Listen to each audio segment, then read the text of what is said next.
साथियों नमस्कार। DM India online YouTube channel में आपका हार्दिक स्वागत है। आज हम पर्सनैलिटी ऑफ द वीक की इस खास कड़ी में बातचीत करने जा रहे हैं जाने माने प्रोफेसर, एक्टिविस्ट, लेखक, यूट्यूबर्स और डॉक्टर रतनलाल साहब से। डॉक्टर रतनलाल साहब, आपका स्वागत इस कार्यक्रम में।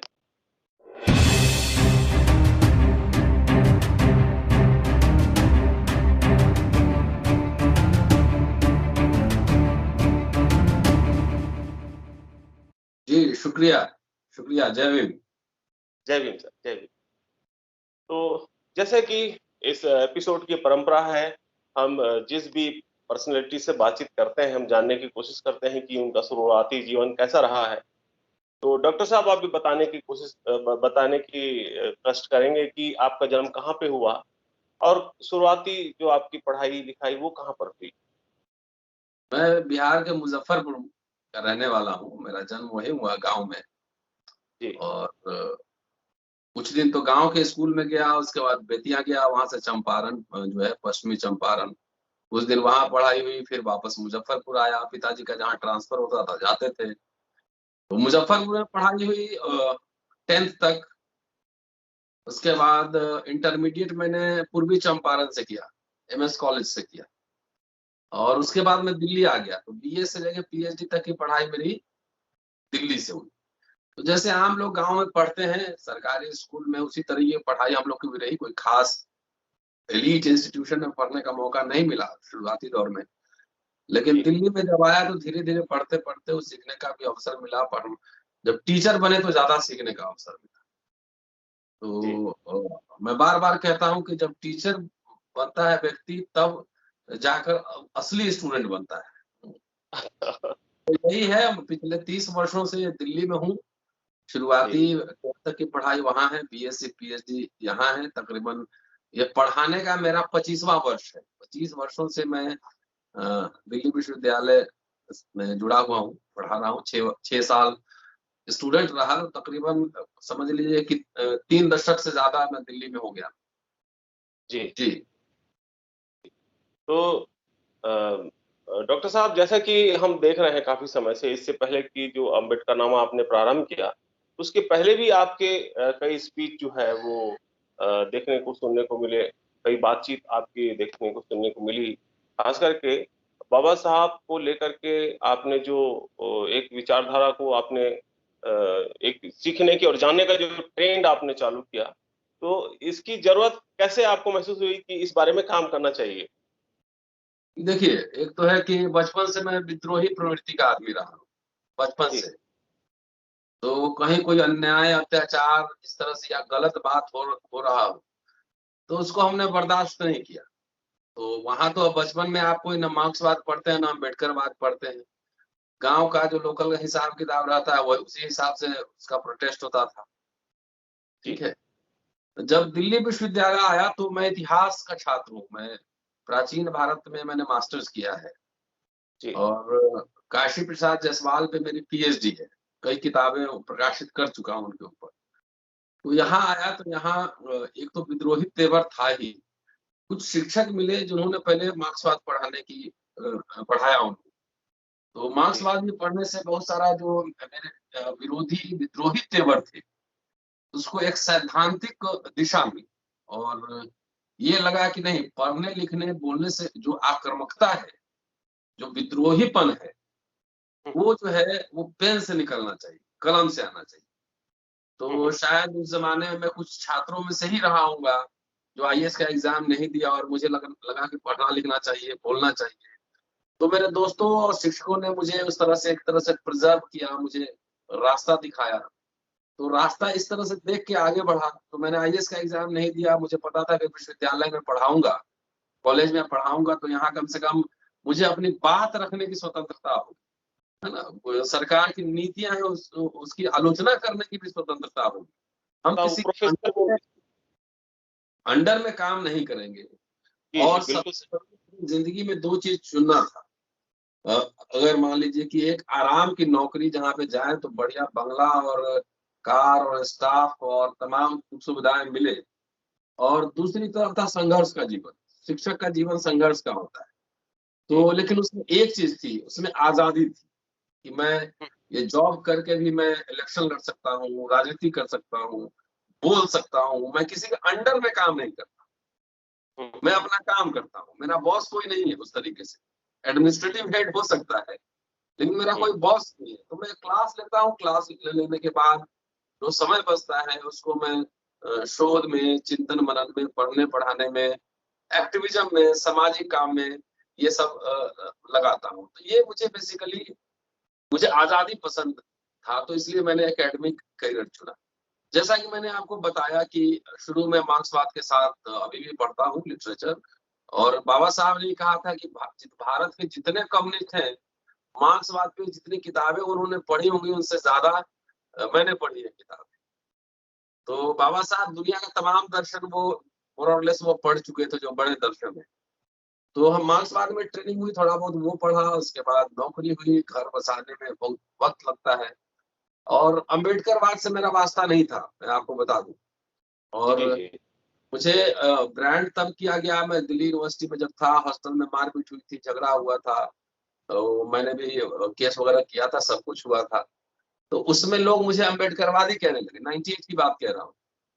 तो अच्छा। मुझे उस तरह से एक जो है अ, शब्द से परिचय हुआ। बाबा साहब की मूर्ति थी, जानते थे हाँ बाबा साहब अम्बेडकर ने संविधान बनाया, इतने तक पाला था। और ईमानदारी से ये बात कह रहा हूँ, क्योंकि मेरा सब्जेक्ट अम्बेडकरवाद नहीं था, मेरा सब्जेक्ट प्राचीन भारत था।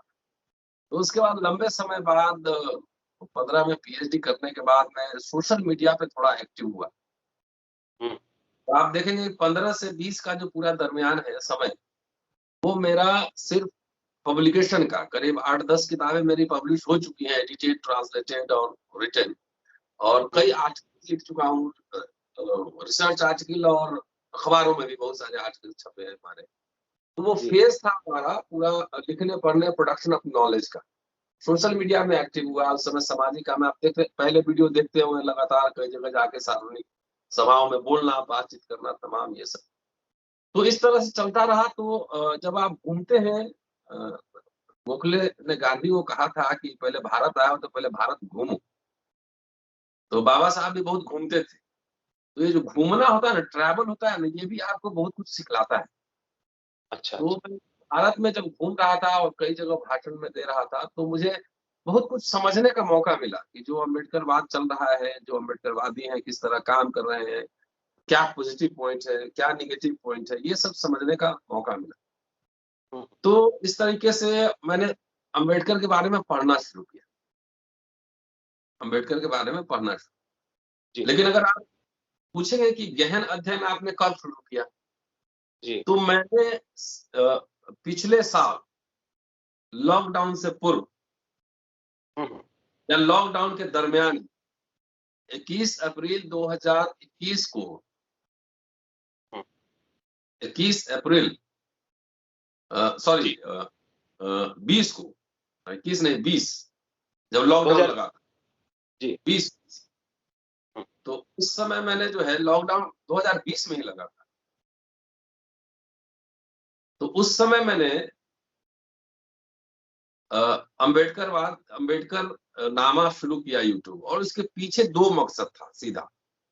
जी। कि एक ये था कि जब हम घूमते थे तो मुझे लग रहा था कि जो अम्बेडकरवाद के नारे लग रहे हैं, और जिस तरीके से अम्बेडकरवाद जो लोग बढ़ाना चाहते हैं आगे, उसमें एक तो हुँ, हुँ। अध्ययन की कमी है, कि बहुत कुछ अध्ययन सीरियस नहीं हुआ है, ये एक पहली समझ थी। और जो चालू किताब होती है वो किताब पढ़ते हैं तो रेफरेंस कहाँ है, क्या है, इस पे बहुत जो है ना, बहुत लोगों को जानकारी नहीं जो वाकई अम्बेडकरवाद फैलाना चाहते हैं। जी। और अम्बेडकर पे जो गहन रिसर्च है वो विदेशों में ज्यादा हो रहा है, लेकिन हुँ, वो हुँ। रिसर्च, इंटेंस रिसर्च है, वो लाइब्रेरी तक और इंटेलिजेंसिया मतलब पढ़े लिखे लोगों तक सीमित है। एक चुनौती ये होती है कि बाबा साहब के राइटिंग्स को पढ़ के आप आम लोगों तक कैसे सहज सरल भाषा में आप उसको पहुंचाएं, ये बात है। हुँ, ये एक मेरे ज़हन में आया 5 साल के मेरे पूरे भारत भ्रमण और एक्टिविज़्म से ये मैंने सीखा। दूसरा जो प्रॉब्लम हमने देखा कि सोशल मीडिया पे खास तौर से कि कुछ साथी ऐसे होते हैं कि जो हर समय आप ये अम्बेडकरवादी नहीं है, ये फर्जी अम्बेडकरवादी है, ये वो है, ये तमाम तरह के आरोप जो है मेरे बारे में बहुत लोग पढ़े लिखे लोगों ने भी ये तो टीका लगाते हैं, रंग लगाते हैं। अब जैसे मैं कॉलेज में रहता हूँ, तो हमारे हॉस्टल में रहते हैं, हज़ारों की संख्या में छात्र रहते हैं दिल्ली यूनिवर्सिटी कैंपस में। और जैसे जिस दिन छुट्टी रहेगा उसी दिन आप फेस्टिवल में और रिलीजन में अंतर है। फेस्टिवल और रिलीजन में अंतर है। तो मान लिया कि छुट्टी अगर होती है, तो जिस दिन छुट्टी होगी उसी दिन आप रिलैक्स करेंगे, खाना खाएँगे, बढ़िया से बनाएँगे, टाइम देंगे। तो हमारे यहाँ होली से आते हैं तो वो मुझे टीका भी लगाते हैं, रंग भी लगा मैं हर साल मैं मना नहीं करता, सार्वजनिक जीवन में रहता हूँ, ठीक है। वो बच्चे आते हैं तो थोड़ी किसी का बहन-बेटी चला के आते हैं। या मैं अगर उस दिन अगर टीका लगा लूँ, तो इसका मतलब थोड़ी है किसी बहन-बेटी को मैंने जलाया है, कोई अग्निदहन किया। वो त्योहार अलग चीज़। तो सब इसमें बहुत सारे लोग ने मुझे ट्रोल किया पूरे सोशल मीडिया पे। तो मैं हर साल वैसे मैं फ़ोटो डाल देता हूँ, कि भाई अगर संबंध ब्राह्मणों का ही है, पहले ये समझिए। सारे तो यहाँ हमारा के भाषा, बोली, त्योहार सब कुछ है अगर ब्राह्मणों का है, तो आपका क्या? आपका तो बिल्कुल कुछ सही। नहीं, तो आप गुलामी करो इस देश में। आपके डांस नहीं है, आपके त्योहार नहीं है, आपका खाना नहीं है, मतलब कोई उत्सव ही नहीं है आपका। आर्यों हुँ, के आने से पहले भारत में कोई उत्सव ही नहीं होता था। तो हड़प्पा में डांसिंग गर्ल कैसे मिली? लॉर्ड पशुपति कैसे मिला? आपके घर में कुल देवता होते हैं ना, ट्राइबल एरियाज़ में कुल देवता होते हैं, सबके घर में एक होते हैं, तो आपका कुछ है ना इस देश में। सब कुछ दावा छोड़ देंगे जी। आप, तो ब्राह्मण तो सही कह रहा है कि तुम गुलामी करो। तो अब हमारी अंडरस्टैंडिंग दूसरा है त्योहारों को लेकर। हुँ, हुँ, त्योहारों को लेकर मैंने फिर तो ये चुनौतियाँ थी, तो मैंने कहा कि चलो अम्बेडकरवाद ही पढ़ाते हैं तुम्हें। हुँ, हुँ, तो मैंने अम्बेडकरनामा यूट्यूब चैनल समय शुरू किया और मैं उसमें अम्बेडकर साहब को पढ़-पढ़ के बताना शुरू किया। तो जितने ये सब सर्टिफ़िकेट बाँटते थे ना, हुँ, जितने सर्टिफ़िकेट बाँटू लोग हैं, उनमें से किसी ने अभी तक वो काम नहीं शुरू किया होगा। हुँ, हुँ, और इसका मैं 1500 से ज़्यादा वीडियो बना चुका हूँ और हुँ, हज़ारों पेज मैं पढ़ चुका हूँ।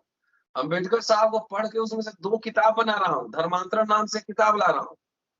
हुँ, वो बगैर पढ़े हुए, बगैर समझे हुए संस्कृतियों के घाल मेरे को बगैर समझे हुए और हुँ, इस हुँ, तरह से मतलब बाज़ारू टाइप से मैं किसी पे टिप्पणी नहीं करता। ठीक है, सबका अपना जीने का अंदाज़ है, संविधान ने ही उसको स्वतंत्रता दी है जीने का। आप हुँ, कर्मकांड पाखंड मत कीजिए, ये आपका चॉइस है। अगर कोई कर हुँ, रहा है तो उसको लाठी से थोड़ी पीटेंगे। तो ये हुँ, जितने जो है मैंने कहा चलो अब अम्बेडकरवादी शुरू हो जाए, ज़रा इसी पे बात करता हूँ। तो उसके बाद किसी ने जो है न एक आर्टिकल लिखा होगा उन पर, ना हुँ, पढ़ा होगा, लेकिन सिर्फ गाली देना तो ये 2 चुनौतियाँ हमारे सामने। अगर मान लिया कि ब्राह्मणवाद तरीके से जो शादी होती है आपके घर में, तो आप जाते हैं कि नहीं जाते? उसको गिफ्ट देते हैं कि नहीं देते हैं? चुमावन बिल्कुल। देते हैं कि नहीं देते हैं? हुँ, धार्मिक स्वतंत्रता मैं तो मान लो नास्तिक हूँ, हुँ, तो अगर मैं ईद में सेवई खा लूँ, तो मैं मुसलमान हो गया। जी। भाई नमाज़ पढ़ना अलग बात है, सेवई खाना अलग बात हुँ, है। अगर आप ऑफिस में काम करते हैं, तो दिवाली में कोई गिफ्ट लेके आता है, तो उसको क्या करते हैं? फेंक देते हैं।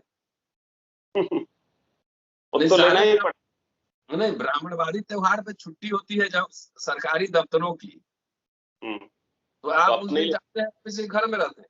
उस दिन ऑफिस में जाके जी, झाड़ू-पोछा लगाना चाहिए फिर, काम करना जी, चाहिए। जी। तो ये संस्कृतियों के और समाज के ताने-बाने अगर नहीं समझेंगे, हुँ, तो इसी तरीके से नकली तरीके से नकली लोग के हाथ में अम्बेडकरवाद रहेगा। हुँ, हुँ, समाज में तरह-तरह के बाबा साहब ने कहा है, बगैर समझौता किए हुए कोई राजनीति नहीं हो सकती। वो चुनाव लड़ रहे थे तो सोशलिस्ट पार्टी के साथ उनका गठबंधन था। हुँ, जो आप अगर प्योरिटन है एकदम, विशुद्धतावादी हैं, तो आपके हिसाब से तो दुनिया चलेगी नहीं। नहीं चलेगा। आपका घर भी नहीं चलेगा, घर भी हुँ, नहीं चलेगा। तो आप घर में अकेले कोना में बोरी ओढ़ के सोए रहिए। हुँ, हुँ, तो ये अभी सारी चुनौतियाँ थी, तो इसलिए मैंने अम्बेडकरनामा शुरू किया और लोगों जी, को बताने के अब जैसे बाबा साहब का 1927 तक चिट्ठी देखेंगे, तो उनके लेटर हेड पे जय भवानी लिखा रहता था। अच्छा, अच्छा। जय भवानी लिखा रहता था। तो इसका मतलब क्या कि वो ब्राह्मणवाद को प्रचार कर रहे हैं कि जय भवानी एक नारा की एक सिंबल था, एक प्रतीक था, जो शिवाजी के समय से आ रहा था, है ना, एक जोश का, उत्साह का प्रतीक था।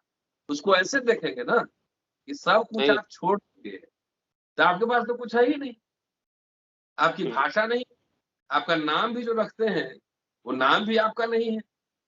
हुँ, तो आप जो है फिर अगर बुद्धिज्म की ओर जा रहे हैं तो फिर पाली खाली बोलिए, हिंदी मत बोलिए, हिंदी तो ब्राह्मणों ने बनाया है। हुँ, तो ये समाज के बारीकियों को समझने के लिए, ताने बाने को समझने के लिए जी। तो मैंने शुरू किया। और मैंने कहा भी कि मैं अम्बेडकरवादी नहीं हूँ। जो अम्बेडकरवादी है वो पढ़े लिखे, वो पढ़ाए लोगों को।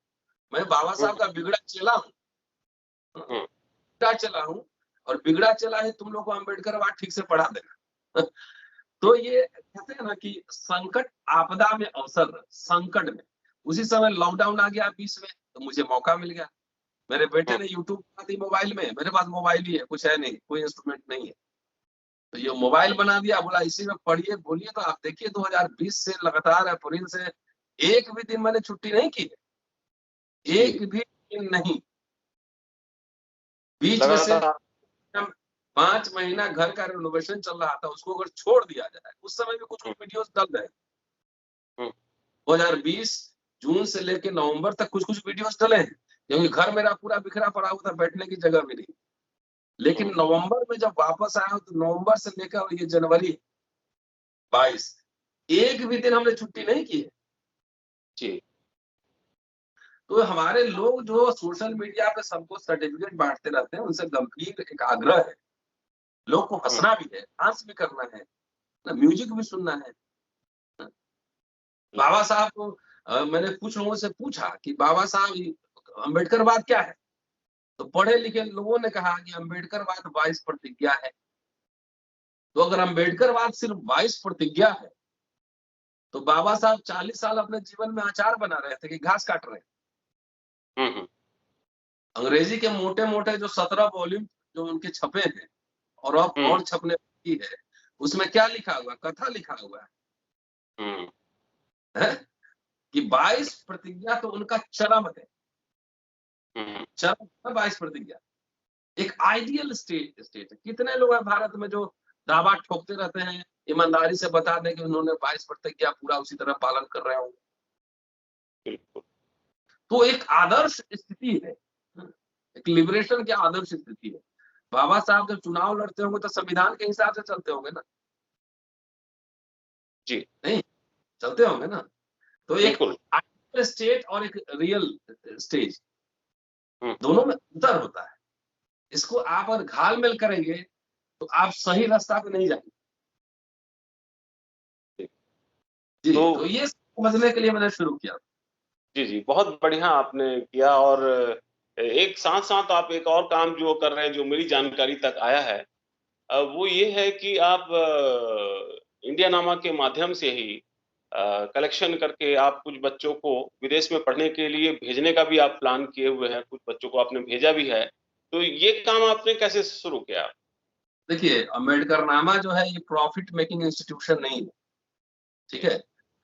और मैं एक एडिटर रखता हूँ, मेरे पास संसाधन नहीं, आप देखते होंगे मेरे यूट्यूब चैनल में कहीं पे अकाउंट नंबर नहीं लिखा हुआ है ना? कहीं जी। पेटीएम नहीं लिखा हुआ, अभी फिलहाल नहीं लिखा हुआ है, काम का विस्तार हुआ तो ज़रूर लिख सकते हैं, माँग सकते हैं, या संकट में आऊँगा तो ज़रूर माँग सकता हूँ। हुँ, हुँ। मेरे लिए अम्बेडकरनामा ज्ञान का विस्तार करना था, लोगों को पढ़ाना था, बहुजन नायकों के बारे में बताना था, समझाना था, और इस दरमियान अपने जेब से मैं इसको चला रहा हूँ, तो थोड़ा-सा पैसा जब आने लगा, तो मैंने एक एडिटर रखा, तो एडिटर को सैलरी भी देनी होती है। 2-3 बच्चे यहाँ पढ़ते हैं, उसका रहना, खाना, उसका भी खर्चा होता है। हुँ, हुँ, हुँ, तो मैंने सोचा कि भाई जब 1 लाख सब्सक्रिप्शन मेरा पूरा हुआ, हुँ, तो मैंने कहा कि अब अम्बेडकरनामा फेलोशिप शुरू करते हैं। और उसका कंडीशन ये है कि अगर आप कुछ, ये हायर स्टडीज के लिए है। ये नहीं कि सब लोग अगर आ जाएंगे कहने की मुझे फीस दीजिए, तो मैं तो 1,000 लोगों का फीस थोड़ी दे सकता हूँ, मैं इंडस्ट्रीज थोड़ी हूँ। तो जो जी। हायर स्टडीज, जो एक्सलेंस के फील्ड में जाना चाहते हैं, आप हुँ, आइए, आप खाना भी खिलाएंगे, सिखलाएंगे भी, रिसर्च करना सिखलाएंगे, और अगर आपका कहीं फॉरेन में एडमिशन हो गया, तो अम्बेडकरनामा इस मंच का इस्तेमाल करके आपके लिए क्राउड फंडिंग करके आपको विदेश भेजेगा। 1 साल, पिछले साल का फेलोशिप राजा चौधरी को दिया हमने, और उसके लिए वो लंदन यूनिवर्सिटी में है, 24 लाख रुपए इकट्ठा किया। मैंने अपने लिए नहीं मांगा। जी। अपने लिए तो क्या मांगना है, अम्बेडकरनामा चलाना है तो कम से कम मेंबरशिप ज्वाइन कर लो। मैं दोस्तों से ये कहता हूँ ना, मेंबरशिप ज्वाइन कर लो, उससे कई लोगों को हम काम दे देंगे। ये अम्बेडकरनामा अपना बिल्डिंग बनाने के लिए नहीं चल रहा है, घर बनाने के लिए नहीं चल रहा है। तनख्वाह मुझे जी। मिल रहा है दाल रोटी खाने के। तो ये मैंने किया है। अभी मैं कुछ लोगों को जो देखिए, बाबा साहब को अगर बड़ौदा महाराज अगर अमेरिका नहीं भेज रहे थे पढ़ने के लिए, तो कभी बाबा साहब बनते? नहीं बन पाता। राष्ट्र में वो सूबेदार बन के रिटायर हो जाते। हुँ, तो हम लोग बाबा साहब को मानते हैं, बाबा साहब की नहीं मानते। 70 साल में रोते गाते रहते हैं, इतने सारे संगठन बने हुए हैं, करोड़ों चंदा इकट्ठा होता है। हुँ, उनको ये काम करना चाहिए था ना, कम से कम 10, हर साल 10 बच्चे भेजे रहते, तो 70 साल में 700 बच्चे गए रहते। कोई बैरिस्टर बनता, कोई हिस्टोरियन बनता, कोई सोशियोलॉजिस्ट बनता, कोई कुछ बनता। जी। 700 में से अगर मान लीजिए कि 600 भी भाग गया रहता, तो हुँ, 100 इंटेलेक्चुअल्स आपके पास देश में होते, तो आपके पास अखबार में एडिटोरियल लिखने वाले लोग होते, इतिहासकार होते, अर्थशास्त्री होते। अभी तो आपके पास ढूंढ के बता दीजिए कि डिप्लोमेटिक रिलेशन में बोलने वाले कितने लोग हैं, अर्थशास्त्र में बोलने वाले कितने लोग हैं, तो है ही नहीं। तो ये काम हमने जिम्मेदारी से नहीं कुछ काम किया इस पे, इसलिए मेरे जीवन का मिशन है कि अगर ब्राइट बच्चे मुझे मिलेंगे, तो जी। उसको हर साल एक बच्चा को हम जरूर यहाँ से अम्बेडकरनामा के माध्यम से अमेरिका, जर्मनी, लंदन, फ्रांस, जहां भी उसका एडमिशन होगा, specially law, social sciences, law, hmm, social scientist हमें ज्यादा नंबर में चाहिए। साइंस का इंतजाम बहुत कुछ हो जाता है। हुँ। तो इसलिए इस मैं मिशन में लगा हुआ हूँ कि सब लोगों को कुछ चाहिए चाहिए, मुझे कुछ नहीं चाहिए, जितना है उतना काफी है। Let's return back to the society. अब ये तो आप अगर जो बात सवाल पूछ रहे थे वो मैं बात करना नहीं चाह रहा था, लेकिन एक बच्चा मैंने 1 साल में भेज के दिखा दिया ना, 24 लाख रुपए लोगों ने दिए ना उसको। हुँ, हुँ। इतने बड़े-बड़े संगठन बने हुए, बड़े-बड़े अधिकारियों के, सब पार्टी में, शादी में, ब्याह में सब खर्चा करेगा बहुत। लेकिन एक बच्चा को सब मिल के ऑक्सफोर्ड, कैम्ब्रिज में स्पॉन्सर नहीं करेंगे। तो ये ये बात संगठनों में उनको समझना चाहिए, जो बाबा साहब के नाम पे दिन-रात ढोल पीटते रहते हैं। जो हमको मान लिया कि हमको, मैं तो कहता हूँ बाबा साहब का बिगड़ा चला। तो जो अच्छे अम्बेडकरवादी अपने आप को क्लेम करते हैं, तो क्या कर रहे हैं? उनको उनसे पूछिए ये सवाल। हुँ, हुँ। बात बनेगी। तो ये मेरी लाइफ का मैंने मिशन बनाया है कि मैं अपने लाइफ टाइम में कम से कम 10 बच्चों को इसी चैनल का इस्तेमाल करके, इसी चैनल से, हुँ, और मैं कोशिश करूंगा कि 10 बच्चों को बाबा साहब, बड़ौदा महाराजा कर्ज भी है ना, हुँ। बड़ौदा महाराजा कर्ज भी। अब तो भारत आजाद, भारत में तो अब ना अंग्रेज होंगे जो विदेश भेजेंगे, ना बड़ौदा महाराज होंगे। और जितने आरक्षण का लाभ लिए, खा पी लिए, सब कुछ चल रहा है। उन लोगों ने इस बारे में, मुझे लगता है अब तक शायद मैं गलत हूँ, लेकिन इस बारे में सोचा ही नहीं कि ये पूरा देश प्रशासन जो है, ये सिर्फ आईएएस कलेक्टर बनने से या मंत्री बनने से नहीं बचेगा। इसके लिए आपको बहुत बड़ी संख्या में इंटेलेक्चुअल चाहिए, ना वकील है, ना पत्रकार है, ना डिप्लोमेटिक रिलेशन जानने वाला है, ना हिस्टोरियन है। तो इतने सारे मिडिल क्लास होते हुए, आईएएस, आईपीएस, मंत्री सब होते हुए, तो रिजर्वेशन तो खत्म हो गया, प्राइवेटाइजेशन हो गया। एक आदमी ढंग का इसमें बोलने वाला आपको नहीं मिला। नारेबाजी बिल्कुल। छोड़ दी। नारेबाजी में बहुत सारे लोग चिल्ला चिल्ला के नारा देते हैं, हुँ, लेकिन सब कुछ चला गया ना। बाबा साहब अकेले लड़के सबको दिए, भारत के तमाम नागरिक को दिए, लेकिन इतने सारे होते हुए उनके सारे आइडियाज को ध्वस्त कर दिया, और अब हिंदू राष्ट्र बनाने की तैयारी हो रही है। तो क्या करें? समाज, सवाल तो बनता है ना, पूछेंगे ना सवाल। बिल्कुल। क्रांतिकारी खाली रतन लाल और घर में होगा, बाकी लोग क्या करेंगे? ये सवाल बनता है। बनता है। नौकरी करते हैं, नौकरी दांव पे लगी रहती है, बहुत सारे जी, केसेस होते हैं, तो मेरे व्यक्तिगत कारण से तो नहीं होते हैं ना। जी। भाई मेरा कोई जमीन का लड़ाई नहीं है, क्योंकि हम हुँ, समाज के लिए बोलते हैं, लिखते हैं, स्टैंड लेते हैं, पोजिशनिंग करते हैं, तो व्यवस्था हमको तंग करने की कोशिश करता बिल्कुल। है। तो ये अपने लिए वजह से नहीं, समाज की वजह से हो रहा समझ की वजह है। ऐसे बहुत सारे लोग चाहिए ना, लिखने, पढ़ने, बोलने वाले, नॉलेज प्रोडक्शन करने वाले। तो इसके लिए भारत में जो शिक्षा की हाल है उसमें नहीं कर पाएंगे, आपको कुछ इंटेलेक्चुअल्स पैदा करने होंगे, इसी को मैंने अपने लाइफ का मिशन बनाया। जी। तो प्रोफेसर साहब, जैसे कि ये जो हमारी जो बातचीत हो रही है, तो आपने एक बहुमूल्य समय दिया, और जाते जाते एक खास प्रश्न आपसे मैं लेना चाह रहा हूं कि अभी क्या एम्बिशन है, आगे आपका क्या प्रोजेक्ट है, किस विषय पर आप लिखने जा रहे हैं, कौन सी किताबें आपकी देखने को मिलेगी, या अम्बेडकर नामा पे और क्या नया कुछ करने जा रहे हैं, इस बारे में अभी कुछ बताइए। दिल्ली में बहुत ठंडा है, अभी अम्बेडकर साहब को भी पढ़ना फिलहाल विराम कर दिए हैं। 1 बजे तक कॉलेज में बिजी रहता हूँ, क्लासेस वगैरह रहती हैं। उसके बाद ऐसे जी। शाम हो जाता है, थोड़ा ठंडा ज्यादा है, फिर थोड़ा सा नॉर्मल हो तो फिर अम्बेडकर साहब की राइटिंग को पढ़ना और पढ़ाना शुरू करूंगा लोगों को। लेकिन अभी मैंने 2 किताब, जितना मैंने पढ़ा है उससे 2 किताब एडिट करने की कोशिश कर रहा हूँ। एक हम्म, अम्बेडकर और लोकशाही, और इसमें उनके भाषणों का कलेक्शन होगा। और हम्म, दूसरा धर्मांतरण, मैंने पहले ही कहा। ये धर्मांतरण, जितने धर्म से रिलेटेड उनके आर्टिकल्स हैं, जो इम्पोर्टेंट आर्टिकल्स हैं, उन सबको हम्म, इकट्ठा करके धर्मांतरण नाम से एक किताब एक छापूंगा। तो अम्बेडकर अच्छा। नामा से 2 काम चल रहा है ना, कई काम चल रहा है। एक को रोजगार दिया हुआ है, विदेश भी भेज रहे हैं, पढ़ पढ़ के लोगों को पढ़ा बता भी रहे हैं, और इसमें से किताब भी निकाल रहे हैं। और हम्म, अम्बेडकर नामा में रिवाइव भी काम करती है। अभी भगत सिंह का उनका पठन चल रहा है। भगत सिंह पढ़ के वो लगातार जो दलित आत्मकथाएं थी उनका उन्होंने पठन किया उस पे, चाहे वो तुलसीराम जी की हो या ओम प्रकाश वाल्मीकि की हो, है ना। तो तमाम वो हमारी वाइफ भी पूरा घर ही इस काम में लगा हुआ है इनका। तो अच्छा, अच्छा। अम्बेडकर सब लोग उसमें मदद करते हैं। तो हाँ, हाँ। समाज को सोचना चाहिए कम से कम, भाई सब पूरा फैमिली देख रहा, लगे हुए हैं खाली पढ़ के बताने में, कि मोटी-मोटी किताब सब लोग नहीं पढ़ सकते, जो पढ़े-लिखे लोग भी नहीं पढ़ सकते। नहीं पढ़ पाते। तो कम से कम बहुत सुन सारी। तो सकते हैं भाई। बिल्कुल, आप बिल्कुल। कहीं और बैठे हुए हो तो फ़िल्म देखने से बेहतर है कान में लीड लगाओ और सुन लो कि पूना पैठ में वाक़ई हुआ क्या-क्या था। किस-किस के हुँ, हस्ताक्षर थे, कालाराम टेम्पल आंदोलन में क्या-क्या हुआ था, चावरदार आंदोलन में हुँ, सारे वीडियोज़ बना चुके हैं। तो सुन तो सकता है, तो ये भी हम समझते हैं कि एक महत्वपूर्ण काम है, इसी में लगा हुआ हूँ और जब तक जीवित हूँ तब तक इस कारवां को आगे बढ़ाता रहूँगा। बहुत महत्वपूर्ण आप काम कर रहे हैं। प्रोफ़ेसर रतन लाल साहब, आपने अपने बिज़ी शेड्यूल से एक समय निकाला हमारे इस ख़ास एपिसोड में बातचीत करने के लिए। इसका इसके लिए आपका बहुत-बहुत शुक्रिया। जय भीम। शुक्रिया। और जो दर्शक देख रहे हैं, मैं उनको भी शुक्रिया कहना चाहता हूँ कि आपने इस वीडियो को ध्यान से देखा। और अगर आप इस चैनल में नए आए हैं तो सब्सक्राइब कीजिए, लाइक कीजिए, शेयर कीजिए, और अपने दोस्तों रिश्तेदारों तक इस वीडियो को पहुँचाइए। अगली बार हुँ। हम खास पर्सनैलिटी ऑफ द वीक की इस खास कड़ी में फिर आपके सामने रूबरू होंगे। तब तक के लिए बहुत-बहुत धन्यवाद। नमस्कार। जय भीम। शुक्रिया, जय